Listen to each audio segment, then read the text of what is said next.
Arindam, probably I know the answer, but then again I'm going to ask you that do you feel that OTT is going to replace big screen? Why I'm asking this? After, 2020 was like that horrifying year for us. We were all digital. Whether we are cooking, we are drinking, we are doing whatever, it's always on digital. We are always online. So there came this surge of OTTs and it was accepted so well. So after this, difficult time were over, when the big screen started opening and big releases happened. But don't you feel that, okay, there may be a RRR, there may be a Pushpa and KGF, but the amount of film which got released and the amount of money they have gained, don't you feel that, okay, there is a huge difference? I mean, the producers, do we actually listen to them? What are their conditions? They have, invested a lot of money, but do they get back? Did it happen? Arindam?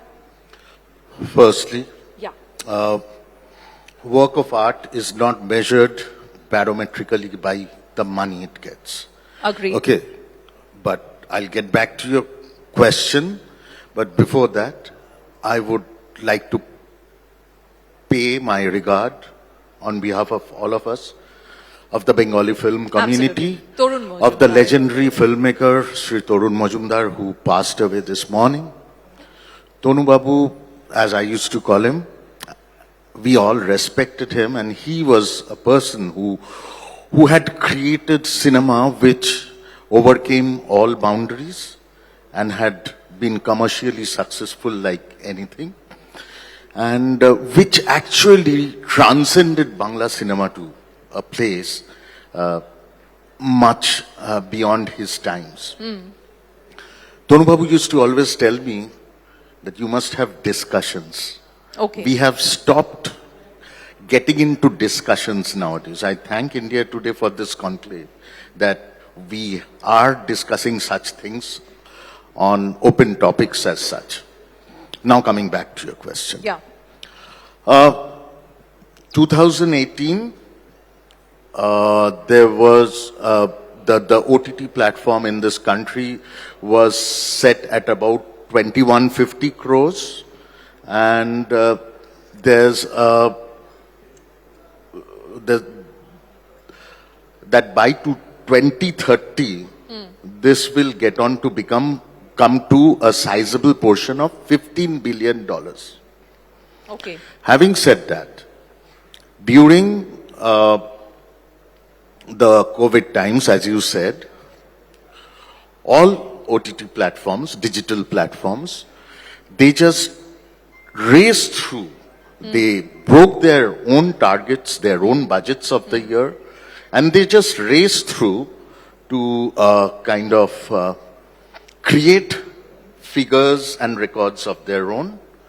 And as soon as cinema opened up, what actually happened, one of the largest digital platforms lost 2 lakh subscribers.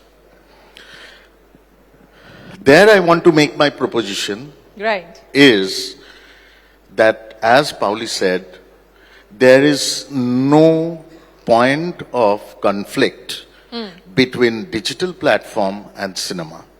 Cinema would be there in its own place with its own greatness, magic and everything. Okay. But there is this great avenue of content creation through digital platforms which has evolved and which is creating huge amount of work, huge amount of content, and giving way to great amount of experimentation. See, a film like Roma, which came on the OTT, and it had, it was shot in black and white. Martin Scorsese did a film with Robert De Niro and Al Pacino and everybody called Irishman. And that film was about 5-6 hours long. He wouldn't have done it for cinema, but he did it for digital platform. What I'm trying to say is that there is a complete different avenue that has opened up, and you have to respect both the form of content creation. Okay. For the Oscars last year, there were 35 nominations which came from digitally produced films from OTT platforms. And this film, Coda, paved everything. I mean, it walked away with the best film. Even say Power of Love. Okay. Sorry, Dogs of War. I'm so sorry. So, Arindam, basically what you are saying is that both will exist. I mean, nobody is going to take another place. I mean, nobody is going to replace other. Nobody is going to take each other's or eat into each other's. That is what we ought to respect. Right. And that is how we have to work. So, if we are creating films for OTT, then we have to keep in mind about the viewership pattern. We have to keep in mind about the length and breadth of the viewing screen. Absolutely. You know, you can't create a Ben-Hur for digital platform. Right. Okay. But, Raima, I was just wondering one thing. See, I mean, whether it is you, whether it is Paoli, Parambrata, Shashwato, Chatterjee, and Abi Chatterjee, many of you are doing so good in the OTTs, I mean, national OTTs. But compared to here in Bengali OTTs, I mean, of course you're walking, it's not that you're not doing anything, but the grandeur, the way it is big when it is a national OTT. Obviously, because when it's national, there's more exposure and everything. But I would say the Bengal OTT Hoichoi is equally I would say at par with the national OTTs. I think nowadays, I think you can watch any kind of Bengali content on Hoichoi. And there are other few OTTs which are in Bengal. Right. I think that for Bengal standards, I think that is at par with Netflix doing a show for Hoichoi.